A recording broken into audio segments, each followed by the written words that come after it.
A secret is only as powerful as the walls built to contain it. For 19 years, the high tower of Blackwood Keep held a devastating truth, locked away behind heavy iron doors. They called her an omen, a foul mistake of nature, born to a noble lineage, destined to bring ruin to the very soil she walked upon. She was meant to be a forgotten shadow, a whisper silenced by the wind. Yet, destiny has a cruel sense of humor, especially when the most feared ruler in the realm comes searching for a queen, unaware that his perfect match is the kingdom's greatest shame. In the northern reaches of the Oakhaven Kingdom, where the winters were merciless and the pine forests grew so thick they swallowed the sunlight, stood Blackwood Keep. It was a fortress of dark stone and brutalist architecture, home to the Silverpine Pack. For generations, the Silverpine wolves were known for their formidable strength and unyielding pride. They were a proud people, deeply bound by the laws of nature, the phases of the moon, and above all, the undeniable power of the scent.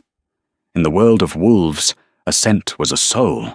It carried a wolf's lineage, their emotions, their power, and their truth. To be without one was to be an abomination. Rowena was born into absolute silence. When the late Luna, Beatrice, brought her firstborn daughter into the world on a night devoid of moonlight, the attending midwives recoiled in horror. The infant did not cry, nor did she carry the rich, earthy scent of a newborn pup. She smelled of absolutely nothing, like cold water over clean stone.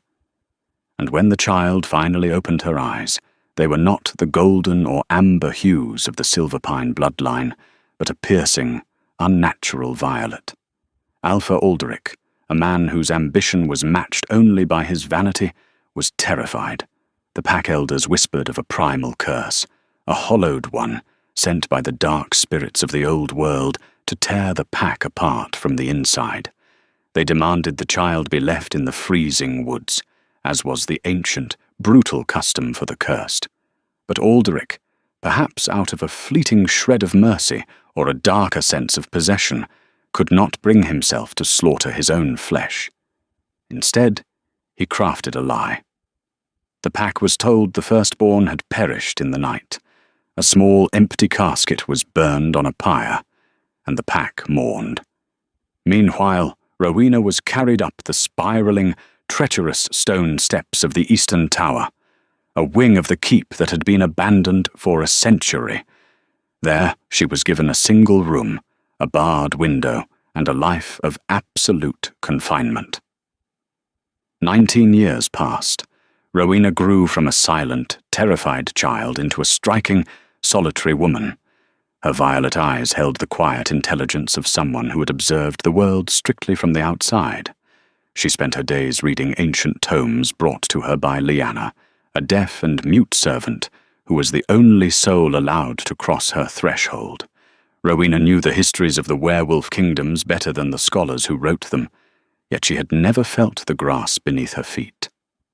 Below her, life moved on. Her mother, Beatrice, passed away of a broken heart shortly after Rowena's confinement. Alderic remarried swiftly, siring a second daughter, Genevieve. Genevieve was everything Rowena was not. She was loud, vibrant, smelling of sweet honeysuckle and fierce alpha blood. She had hair like spun gold and amber eyes that commanded the attention of every unmated male in the territory. From her high window, Rowena watched Genevieve run through the courtyards, train with the warriors, and eventually begin to court. Rowena felt no jealousy, only a profound, hollow ache. She was a ghost haunting her own life, a spectator to a world she was biologically barred from entering. However, the isolated peace of Blackwood Keep was shattering. To the south, the Iron Fang court had risen to unprecedented power. Alpha King Kaelin, a sovereign known as the Black Wolf of the Valleys, had spent the last 5 years conquering the fractured territories of Oakhaven. Kaelin was a warlord of terrifying repute. He did not negotiate, he demanded. Pack after pack had fallen to his armies, their alphas forced to bend the knee or lose their heads. Word reached Blackwood that Kaelin's vast army was marching north. They were not coming to destroy, but to subjugate. King Kaelin had decreed that the northern packs would retain their lands, provided they swore absolute fealty, paid a heavy tithe of iron and timber, and offered a political hostage to secure the peace. For Alpha Alderic, offering a hostage was a sign of weakness, but offering a bride? That was politics. That was a path to putting his bloodline on the high throne of the United Kingdom.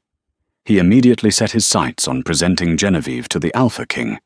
As the banners of the Ironfang court were spotted on the horizon, black cloth bearing the silver jawbone crest, the keep erupted into a frenzy of preparation. Rowena sat on the cold stone floor of her tower, her cheek pressed against the iron bars of her window, watching the massive host approach. Even from this height, the sheer power radiating from the king's vanguard made the air crackle with static. She did not know it yet, but the cage Alderic had built to hide his shame was about to be broken open. The courtyard of Blackwood Keep groaned under the weight of the Ironfang vanguard. Massive, dire wolves, twice the size of Alderic's finest warriors, paced restlessly near the gates. The air was thick with the scent of pine, leather, sweat, and overwhelming dominance. Alpha King Kaelin rode at the front, dismounting his massive warhorse with a fluid grace that belied his size. He was a mountain of a man, clad in dark, heavy armor, etched with runes of the old tongue. His face was rugged, scarred across the jawline from a battle long past, and his eyes were a startling, icy grey. He exuded an aura so suffocatingly powerful that several of the Silverpine guards instinctively bared their necks as he walked past. Alderic stood at the bottom of the keep's steps, flanked by his beta, Branwick, and his golden daughter, Genevieve. "Alpha King Kaelin," Alderic announced, his voice booming over the wind, though his posture carried a slight, involuntary subservience. "Blackwood Keep welcomes you. We have prepared a feast in your honor, and warm hearths for your men." Kaelin's icy gaze swept over Alderic, then landed on Genevieve. She was dressed in an intricate gown of crimson silk, shivering slightly in the cold, her chin tilted up in an attempt to look regal. Kaelin's nostrils flared. He smelled her ambition, her vanity, and the heavy, cloying perfume meant to mask her underlying anxiety. "Alderic." Kaelin's voice was a low rumble, rough like grinding stones. "I am not here for feasts. I am here for your oath." "And you shall have it, my king," Alderic replied smoothly, gesturing toward the great hall. "But let us discuss the terms of our future together over meat and mead. An alliance forged in warmth lasts longer than one demanded in the cold." Kaelin's beta, a towering red-haired warrior named Cedric, stepped forward, his hand resting casually on the hilt of his broadsword. Kaelin held up a hand, silencing him. "Very well. But know this, Alderic. My patience is as thin as the ice on your rivers." The banquet that night was a spectacle of desperate opulence. The great hall was illuminated by hundreds of tallow candles, whole roasted boars, venison soaked in wine, and platters of winter vegetables were paraded out. Musicians played frantic, lively tunes to cover the palpable tension in the room. Kaelin sat at the head table, picking at his food, his expression unreadable. Beside him, Genevieve was seated, pouring his wine and leaning close. She practically vibrated with the desire to impress him, her scent radiating a desperate sweetness. "My king," Genevieve purred, tracing the rim of her goblet. "The north is vast, but it lacks the refinement of the capital. I have read much of the Ironfang court. I imagine a ruler such as yourself requires a queen who can navigate the complexities of courtly life." Kaelin turned his grey eyes to her. His inner wolf, a feral, ancient thing, was utterly dormant. It felt a nothing for this woman. No pull, no spark, no hum of the mate bond.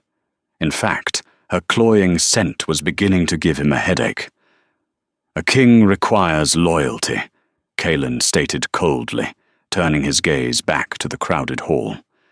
"Refinement is an illusion used by weak men to hide their fangs." Genevieve faltered, her smile turning brittle. Alderic, noticing the misstep, quickly signaled for the bards to play louder.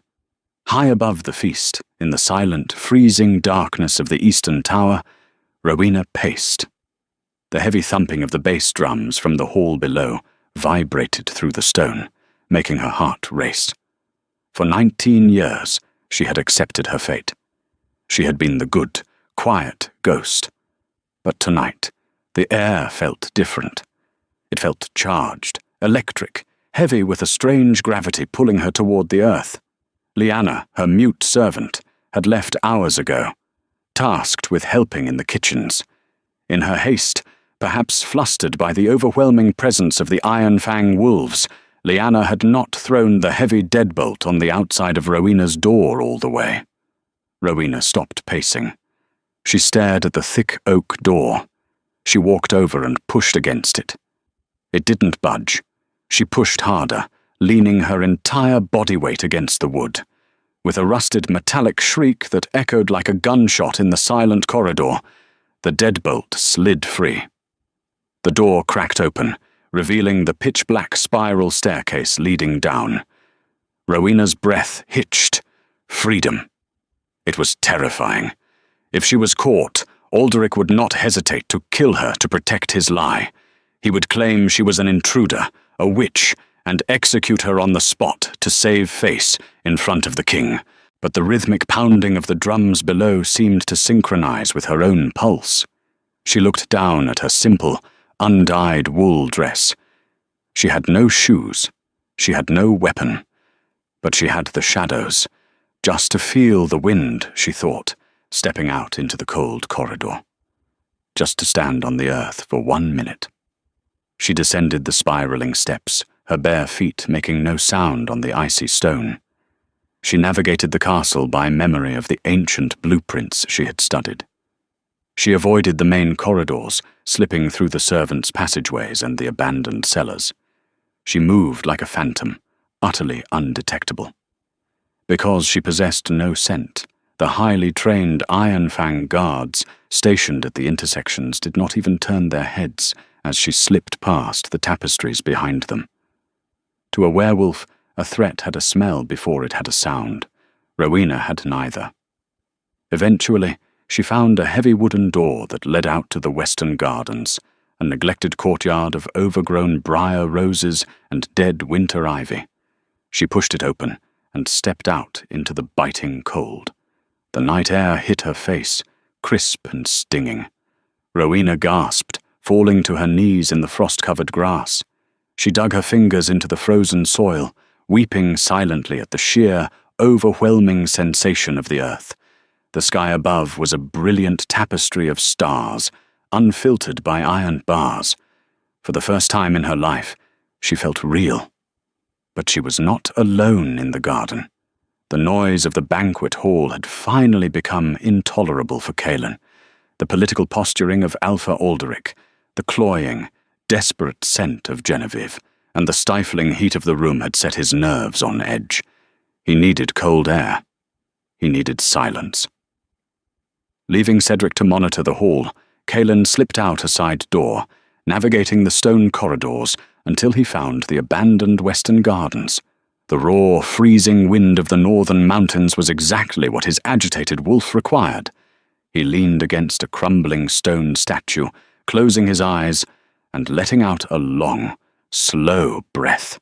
The conquest was nearly complete. Oakhaven was his. Yet the victory felt hollow. He was 28, a powerful Alpha King, but he had no queen. He had never found his mate. Without a true mate, an Alpha's rule was always inherently unstable. The pack needed a Luna to balance the Alpha's aggression. Genevieve was entirely out of the question. He would rather marry a common foot soldier than bind himself to such vain ambition. Suddenly, a sound snapped Kaelin's eyes open.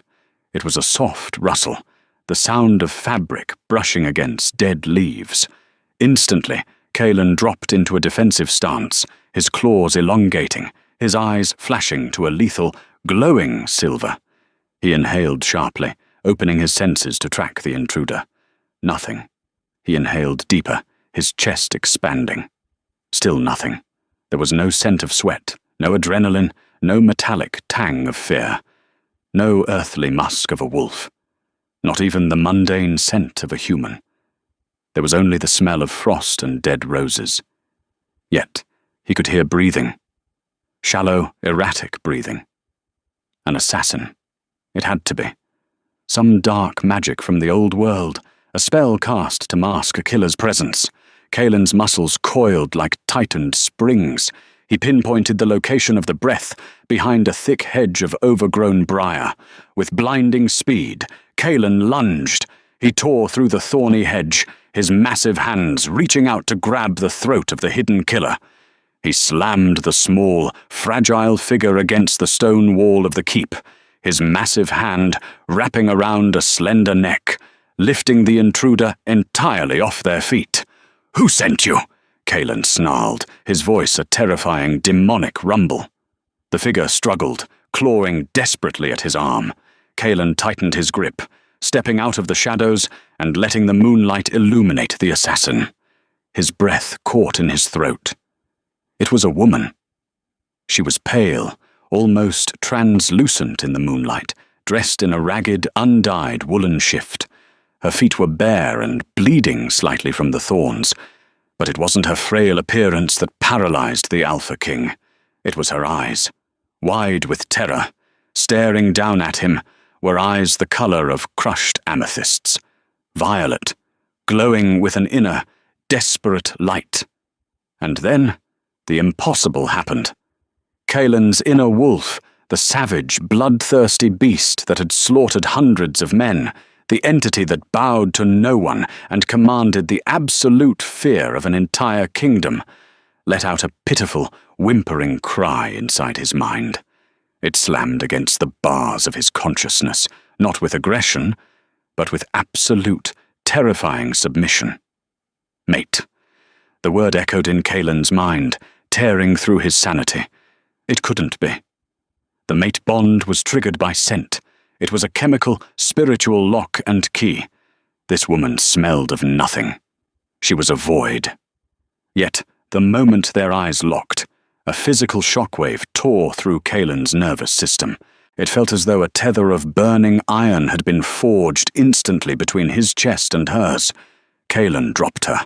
Rowena collapsed onto the frozen grass, gasping for air, clutching her bruised throat. She scrambled backward, pressing herself into the dirt, her heart hammering against her ribs like a trapped bird. She looked up at the giant of a man looming over her. His eyes had shifted back to a stormy grey. But they were wide, filled with a mixture of shock, confusion, and a sudden, dark possessiveness. "What are you?" Kaelin breathed, taking a slow step toward her. He couldn't smell her. It violated every law of his nature. Yet his wolf was howling, demanding he drop to his knees and bare his throat to this barefoot, trembling girl. Please," Rowena rasped, her voice hoarse from years of disuse and the bruising grip of his hand. "Don't kill me. I only wanted to see the sky." Kaelin froze. Her voice sent a shiver down his spine. He crouched down, bringing his massive frame to her level. He reached out, his hand trembling slightly, a weakness he had never shown in his life, and grasped her chin, tilting her face up to the moonlight.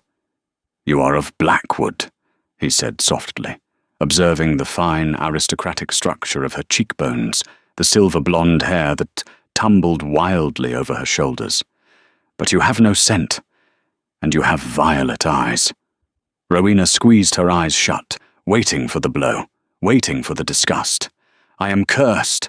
Please, just let me go back to the tower. Aldrich will kill me if he knows I am out."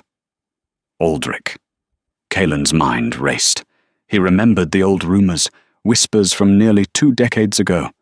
The firstborn daughter of Alderic and Beatrice, born dead. An omen. "You are not a ghost," Kaelin murmured, his thumb brushing over her pulse point.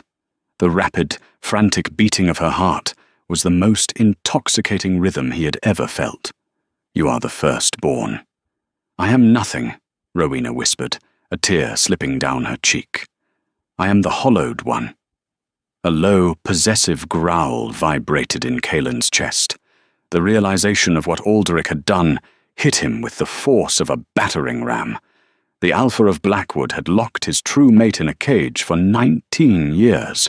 He had hidden a queen in a tower because he was too ignorant to understand her nature. Rowena flinched at the growl, but Kaelin did not strike her. Instead, he smoothly slid his arms under her knees and behind her back, lifting her effortlessly into his chest. Rowena panicked, thrashing against his armored chest. "No, no, please, he will kill me. Put me down." "Alderic will do nothing," Kaelin stated, his voice suddenly ringing with absolute, terrifying authority. The shock was fading, replaced by a cold, murderous fury directed at the Alpha of Blackwood. He pulled Rowena tighter against him, burying his face in her hair. She smelled of nothing, but she felt like everything. "He offered me a bride tonight to secure his kingdom. He just didn't realize which daughter I was going to take." "What are you doing?" Rowena cried out, terrified as Kaelin turned away from the shadows and began marching directly toward the heavy wooden doors that led back into the keep. "I am claiming my kingdom," Kaelin said, his eyes burning silver once more. "And I am claiming my queen." He didn't sneak her back to her tower. He didn't hide her in his chambers. Alpha King Kaelin kicked open the heavy oak doors of the western wing and marched down the main corridor, carrying the barefoot, trembling, cursed secret of Blackwood Keep directly toward the Great Hall, ready to burn Alderic's world to the ground. The Great Hall of Blackwood Keep was a theatre of excess, drowning in the sounds of raucous laughter, clashing goblets, and the frantic plucking of lutes. Genevieve was in the middle of a delicate, calculated laugh, her hand resting daringly close to the empty chair Kaelin had vacated, when the heavy, iron-banded doors at the far end of the hall exploded open. The sound was like a cannon blast. The heavy wood slammed against the stone walls with such force that a tapestry tore loose and collapsed to the floor. The music died instantly. The laughter choked in the throats of the Silverpine warriors. Hundreds of pairs of glowing eyes snapped toward the entrance. Alpha King Kaelin strode into the hall. He did not walk. He conquered the space with every step. The sheer, suffocating weight of his alpha aura flooded the room, so thick and oppressive that several lesser wolves whimpered and dropped to their knees, their instincts screaming at them to submit. But it was not the king's terrifying presence that made Alpha Alderic drop his golden goblet, spilling ruby-red wine across the high table like blood. It was the bundle Kaelin carried in his arms. Pressed against the king's dark, rune-etched armor was a frail, barefoot woman in a ragged, undyed shift. Her silver-blonde hair cascaded over Kaelin's arm, and she was visibly trembling, burying her face into his chest to hide from the sudden, blinding light of 100 candles and the stares of 100 predators. Genevieve stood up, her crimson silk gown rustling in the dead silence. "My king?" she faltered, her nose wrinkling as she tried to catch the scent of the woman in his arms. She smelled nothing. "What is this? Who is that beggar?" Alderic's face drained of all color, turning a sickly, ashen grey. His chest heaved as raw, unadulterated panic seized his heart. 19 years of lies, 19 years of careful deception were currently being cradled against the chest of the most dangerous man on the continent. "Guards!" Alderic suddenly bellowed, his voice cracking with desperation. He pointed a trembling finger at Kaelin. "That woman is a feral, a cursed stray that wandered into the keep. Take her from the king immediately. She is dangerous." A dozen Silverpine warriors drew their swords, stepping forward nervously, torn between the command of their alpha and the terrifying reality of approaching the Black Wolf of the Valleys. Before they could take a second step, Kaelin's beta, Cedric, let out a roar that shook the soot from the rafters. In perfect unison, 50 Iron Fang soldiers drew their broadswords. The hiss of steel filled the hall, echoing with a promise of absolute slaughter. Cedric stepped between the Silverpine guards and his king, his golden eyes blazing with lethal intent. "Sheathe your steel," Cedric warned, his voice low and deadly, "or I will personally feed you your own hearts." The Silverpine warriors froze, looking back at Alderic in a panic. Kaelin ignored the drawn weapons. He kept his eyes locked on Alderic, marching straight down the center aisle until he stood at the base of the high table.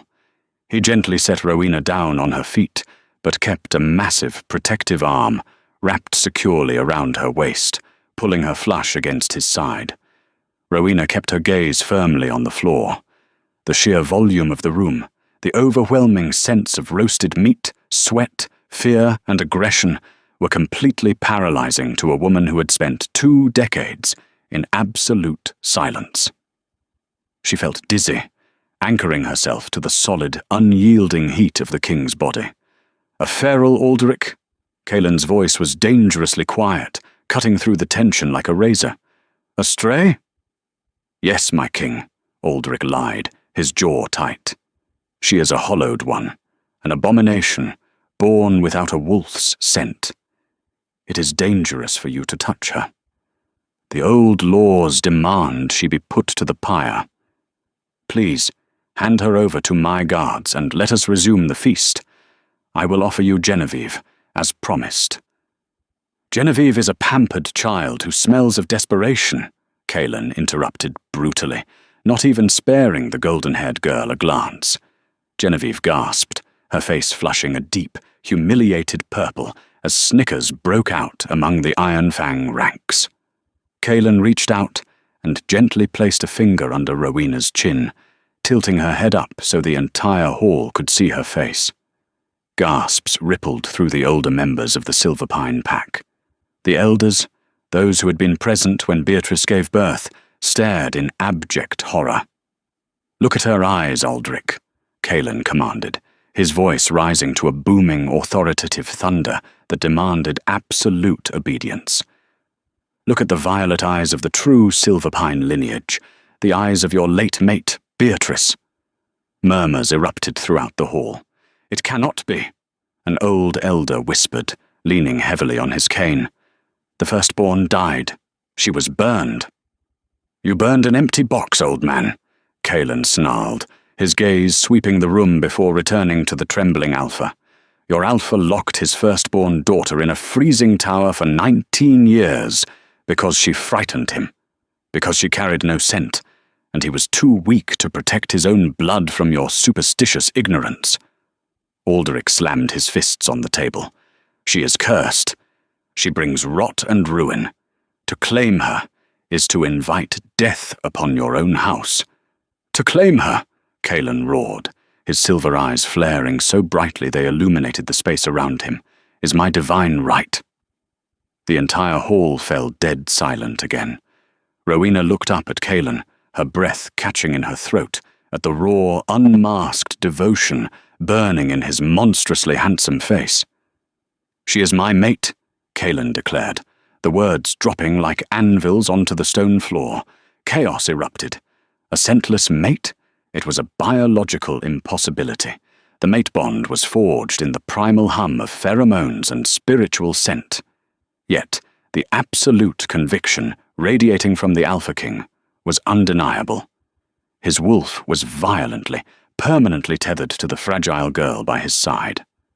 "You came for my oath," Alderic sneered, a dangerous, suicidal glint entering his eyes as he realized his political ruin was imminent.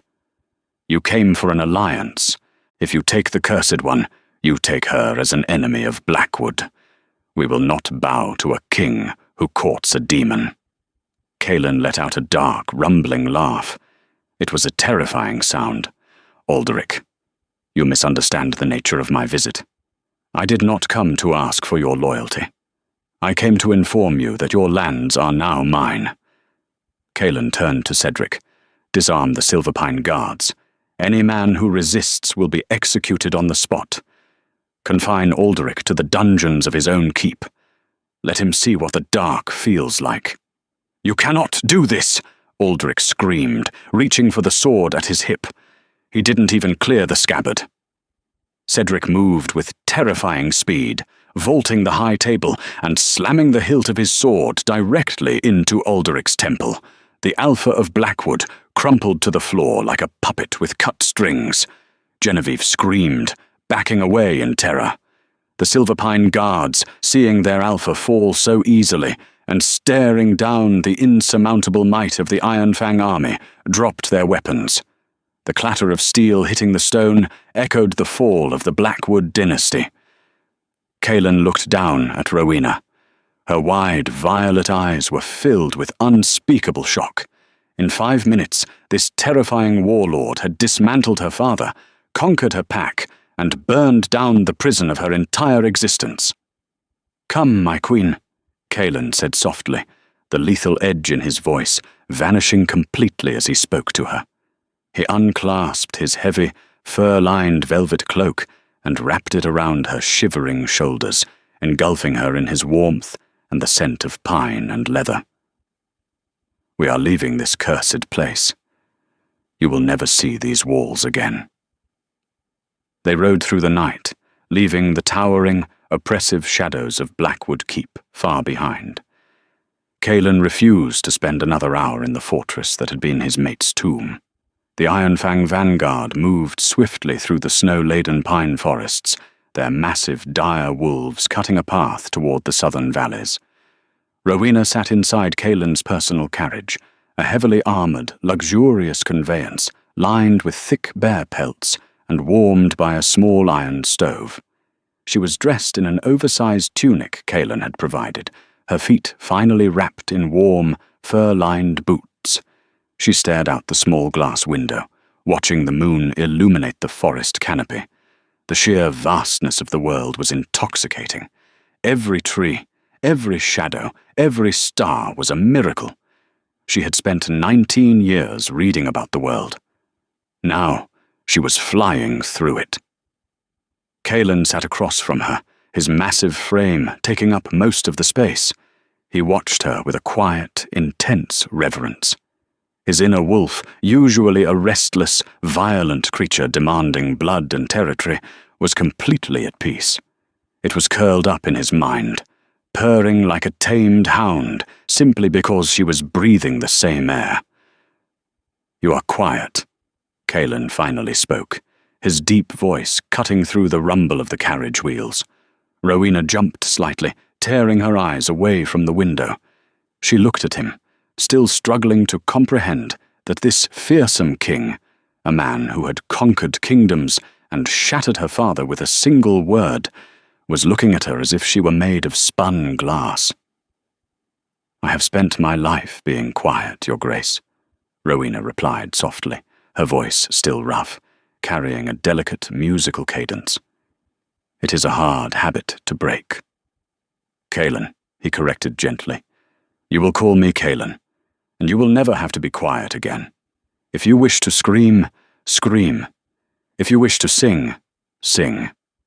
The Ironfang court will learn to love the sound of your voice, or they will answer to me." Rowena pulled the fur cloak tighter around herself. "Why did you claim me? I do not understand. I read the ancient texts in my tower. I know how the bond works. A wolf finds its mate through the soul's scent. I have none. I am broken." Kaelin leaned forward, resting his elbows on his knees.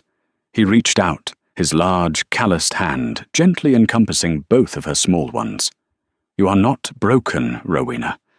When I looked into your eyes in the garden, my beast did not care about the laws of biology. It only knew that it had found its other half. But, I admit, your lack of scent is a mystery, one I intend to solve. not out of fear, but out of care. 2 days later, the vanguard arrived at High Cross Keep, a towering, impregnable fortress that marked the border of the Iron Fang territory. It was here that Cailan called for Agatha. Agatha was the oldest living member of the Iron Fang pack. She was a blind seer and the chief healer, a woman whose knowledge of werewolf biology and ancient magic surpassed that of any written book. She was a frail, hunched woman with milky white eyes, leaning heavily on a carved yew staff. When she was brought into the king's private chambers, where Rowena sat nervously by a roaring hearth, the old woman stopped dead in her tracks at the threshold. "Leave us, Cedric," Agatha commanded the beta who had escorted her. Her voice was raspy, like dry leaves scraping over stone. Cedric bowed respectfully and exited, leaving Cailan, Rowena, and the blind healer. Agatha did not walk toward Rowena immediately. She stood by the door, her nostrils flaring, her head tilting side to side, as if listening to a frequency neither Cailan nor Rowena could hear. "Extraordinary," Agatha whispered, her milky eyes wide with shock. She hobbled forward, falling to her knees before Rowena's chair. Cailan tensed, stepping forward protectively. "What is it, Agatha? Can you heal her? Can you fix whatever Alderic's bloodline broke?" Agatha let out a dry, barking laugh. "Fix her? My king, you ask me to fix the sun for shining too brightly." The old woman reached out, her trembling, wrinkled hands hovering inches from Rowena's face, tracing the aura she could feel but not see. "She is not scentless, King Cailan. She does not smell of nothing." "I smell nothing," Cailan countered, frowning deeply. "And I have the sharpest senses in the realm. Because your senses are tuned to the earth, to blood, to violence, and to passion," Agatha explained, her voice trembling with awe. "You are an alpha. You smell the mundane world. This child, she smells of the ether." Rowena looked at Cailan, confused, then down at the old woman. "The ether? What does that mean?" "It means, my sweet child, that you are a null," Agatha breathed, her hands dropping to her lap. "A legend I thought died out 5 centuries ago during the First Purge. You see, long ago, the greatest Alpha Kings were constantly driven to madness by the overwhelming, aggressive sense of rival packs and the heavy burdens of their own power. Their lunars were often targets, hunted for the power their sense projected." Agatha turned her blind eyes toward Cailan. "Nature is wise, my king. To protect the purest, most vital lunars, and to anchor the most powerful alphas, nature created the null. Her scent is perfectly, flawlessly camouflaged. It operates on a spiritual frequency that nullifies aggression, panic, and madness. She is the ultimate shield." Cailan stared at Rowena, the pieces suddenly clicking into place. He remembered the moment in the garden. He had been agitated, his wolf furious and restless from the feast. But the second he had touched her, the second he had locked eyes with her, a profound, unshakable peace had washed over him. She hadn't just triggered the mate bond. She had silenced the raging storm in his blood. "Alderic," Cailan growled, the name tasting like ash in his mouth. He thought she was a curse. "Alderic is a fool who could not recognize a diamond if it cut his own throat," Agatha spat disdainfully. She reached out and patted Rowena's knee. "You, my queen, are the greatest blessing the Iron Fang court could ever receive. With an ether lunar by his side, the king's mind will never fracture under the weight of his crown. You are not a broken wolf. You are the evolution of our kind." Rowena sat paralyzed. For 19 years she had been told she was a mistake, a monster, a rotting branch on a noble family tree. She had believed she was utterly unworthy of love, of the sun, of the very air she breathed. Now, sitting in a warm room, draped in the heavy furs of an Alpha King, she was being told she was a legend. Tears, hot and fast, spilled down her cheeks.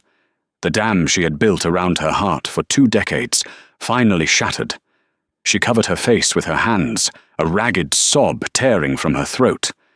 In a heartbeat, Cailan was on his knees before her. He pulled her hands away from her face and pulled her into his massive chest. He didn't speak. He simply held her, letting her cry out 19 years of grief, isolation, and shame against his armor. He buried his face in her silver blonde hair, inhaling deeply. He couldn't smell honeysuckle or pine or rain.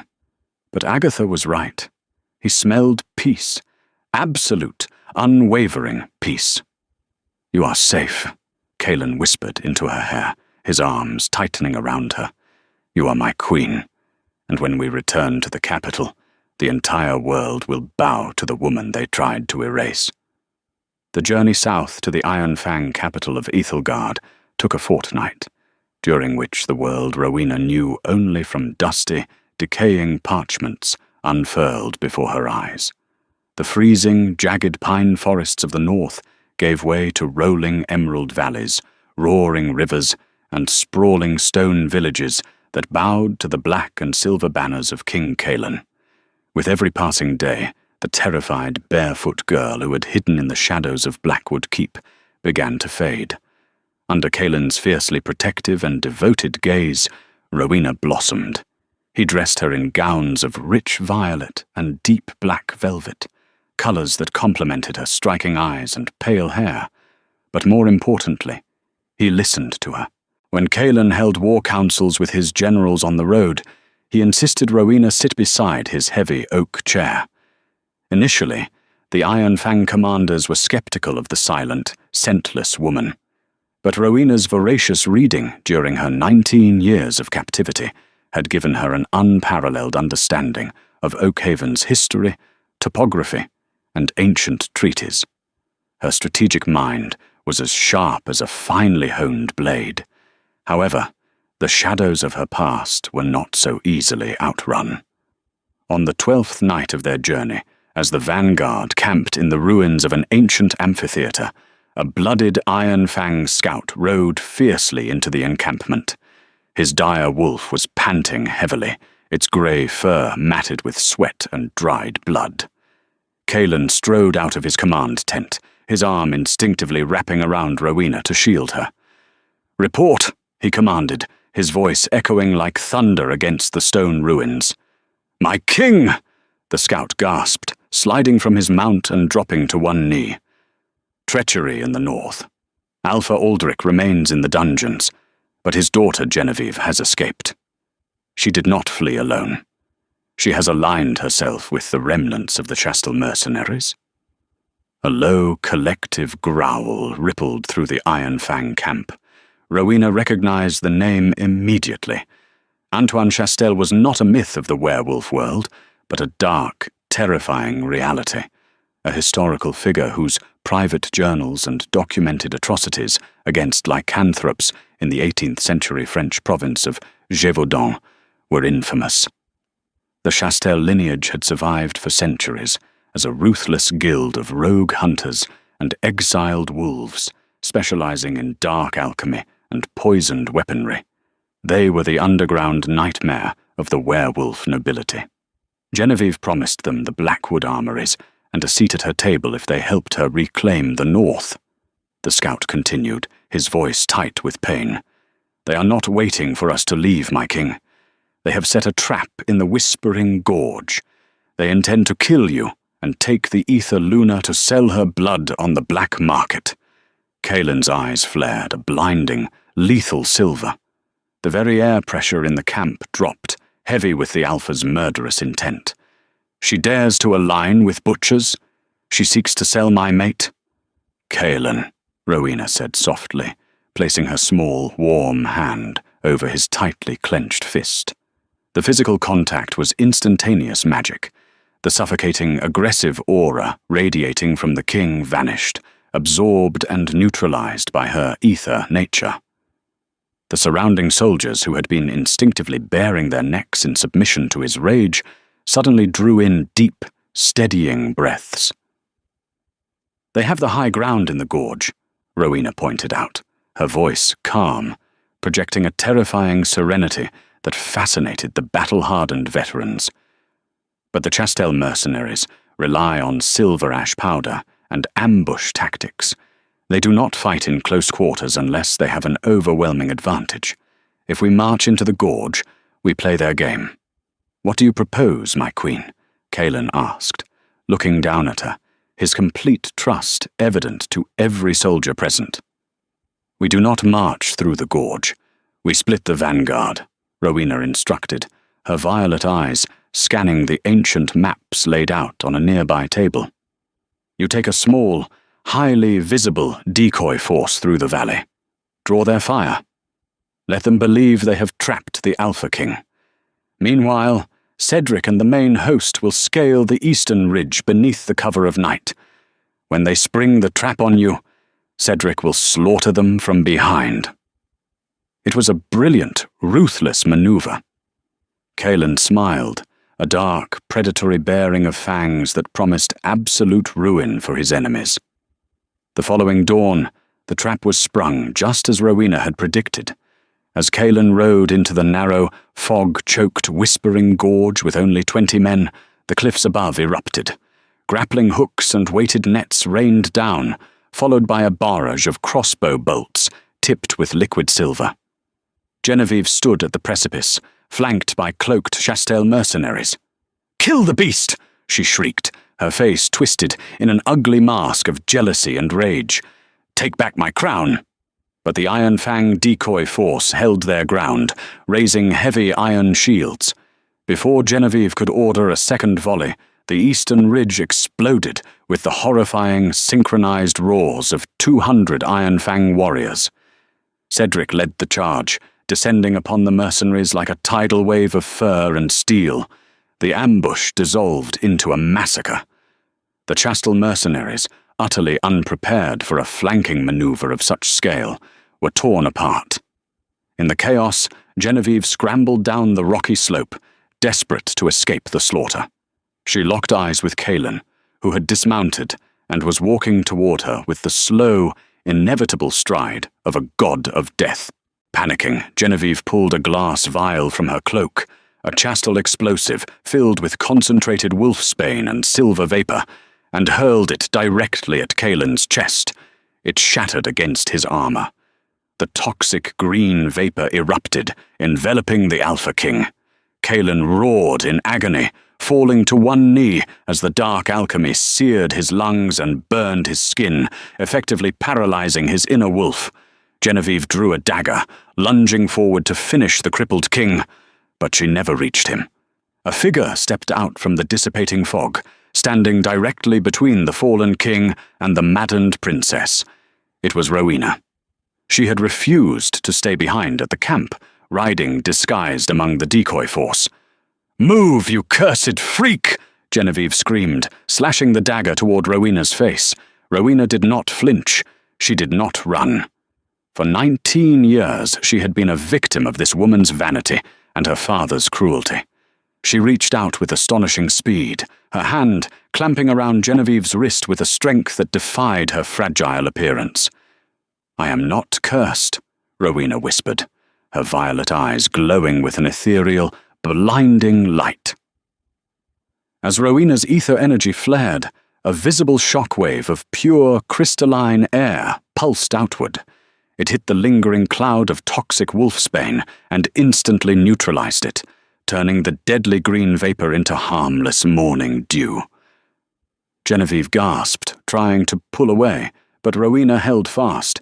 "You are nothing but a frightened child playing with monsters, Genevieve, and I am done being afraid." With a swift, calculated movement she had learned from watching Kaelin's soldiers train, Rowena twisted Genevieve's wrist, forcing her to drop the dagger, and struck her across the temple. Genevieve collapsed into the dirt, unconscious. Rowena immediately dropped to her knees beside Kaelin. He was coughing up black blood, his skin pale. She placed her hands on his chest, right over his heart, and let her ether nature flood his system. The healing wasn't magical, but biological. Her presence forcefully purged the panic and toxicity from his cells, allowing his alpha healing factor to hyper-accelerate. Within seconds, Kalen drew a massive, shuddering breath. The silver burns on his face began to rapidly close. He opened his icy grey eyes, looking up at the woman who had just saved his life. "My queen," he rasped, pulling her down into a fierce, desperate kiss amidst the carnage of the gorge. From the cliffs above, Cedric and the victorious Iron Fang army looked down, slamming their swords against their shields in a deafening, rhythmic salute to their king, and to the legendary Aether Luna, who had just proved her absolute supremacy. The city of Ethelgard was a masterpiece of medieval architecture, a sprawling metropolis built into the side of a massive, dormant volcano. Its walls were forged of black iron and obsidian, and its towering spires pierced the clouds. When King Kalen and Rowena rode through the great iron gates, the city did not cheer. It roared, word of the Aether. Luna's tactical brilliance at the Whispering Gorge and her miraculous healing of the king had preceded them. The streets were lined with tens of thousands of wolves, throwing crushed pine needles and white winter roses into the cobbled streets. Rowena sat tall upon a magnificent white dire wolf, riding side by side with Kalen.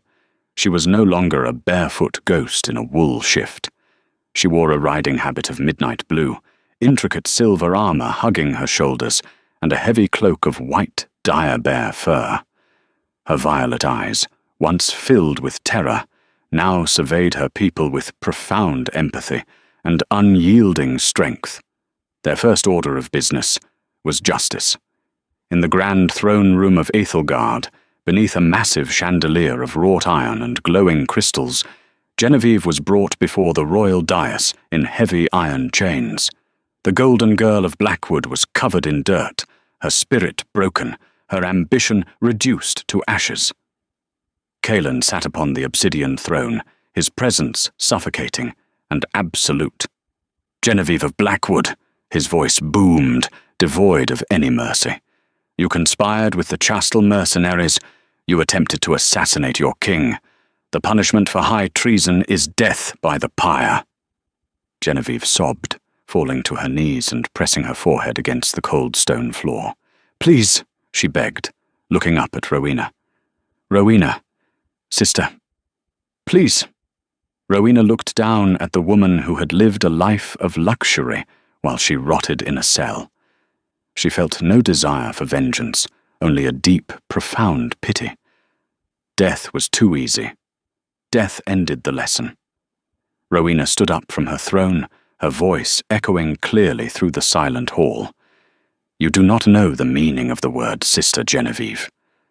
But I will not stain the beginning of my reign with the blood of my bloodline." Kalen looked at her, entirely willing to execute whatever judgment she passed. "You will not burn," Rowena decreed, her gaze piercing Genevieve's soul. "Instead, you will be stripped of your pack affiliation.